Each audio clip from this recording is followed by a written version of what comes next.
Alexis Poulain, sans réserve, l'édito. Ah, plutôt qu'un édito, c'est un coup de gueule ou plutôt un triste constat sur la France et les attaques au couteau. Vous savez, on a l'impression qu'on s'habitue à toutes ces choses alors qu'on ne devrait pas. Prenons la liste simplement de ce début d'année. Vendredi 10 janvier, c'est un jeune de 14 ans qui est mort poignardé par un autre de 16 ans à Évreux.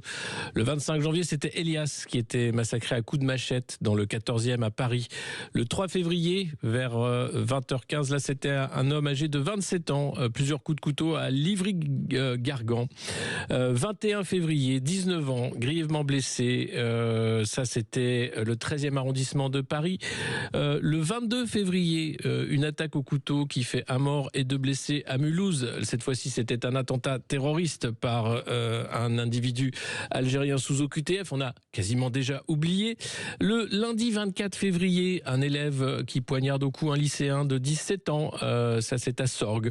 Le mercredi 26 février, c'est un policier qui a tué d'une balle un homme qui était armé de couteau, qui était menaçant.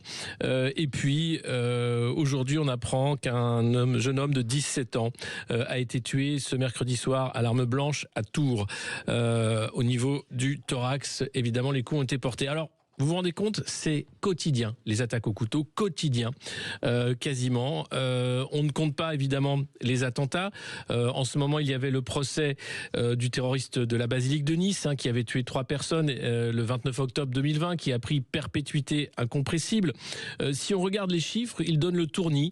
En 2024, on comptabilise 10 397 attaques au couteau et 130 attaques dans les collèges et lycées de la seule région parisienne. C'est 28 par jour. Alors évidemment, François Bayrou s'en est ému en disant qu'il faudrait peut-être faire quelque chose et contrôler ces jeunes armés de couteaux. Le préfet de police de Paris, Laurent Nunez, a dit qu'il y avait un réel problème également. Plus qu'un problème, certains voudraient rester dans le déni et parler de sentiment d'insécurité. Quand on voit cette liste qui fait froid dans le dos, on peut se demander si la société n'est pas en train de tomber dans l'ultra-violence par la simple utilisation de l'arme blanche pour régler un différend entre jeunes particulièrement. Donc j'espère que effectivement les politiques vont s'emparer du dossier et pas seulement en empêchant les uns et les autres de porter leur opinel dans la poche pour aller pique-niquer, parce que ce sujet de la violence quotidienne, c'est un vrai sujet et ça va bien au-delà des attaques au couteau.